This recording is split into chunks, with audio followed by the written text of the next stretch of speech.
नमस्कार. आज आहे मार्गशीर्ष महिन्यातील 4था गुरुवार. रांगोळी काढून हळदीचं लेपन केलं. तसंच शेगडीची पूजा केली. आज उद्यापन असतं 4थ्या गुरुवारी. कधी-कधी 5 पण गुरुवार येतात. देवपूजा केली नेहमीची आणि महालक्ष्मीची मांडणीसुद्धा पूजेची करून घेतली. कथा वाचून घेतली. अनिताकडे गेली. तिची पण पूजा छान होती. संध्याकाळी आम्ही उद्यापन केलं.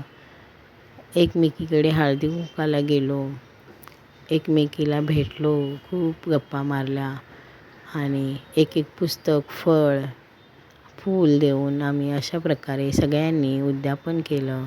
याच निमित्ताने स्त्रिया एकमेकींच्या घरी जातात, एकमेकींशी भेटतात आणि रात्री मी झोपल्यावरती नंतर परत एकदा मी येऊन आईसाहेबांचं दर्शन घेते. त्यावेळी आईसाहेबांचं रूप असं दिसत होतं आणि ते सुद्धा मी तुम्हाला दाखवण्यासाठी शूट केलं.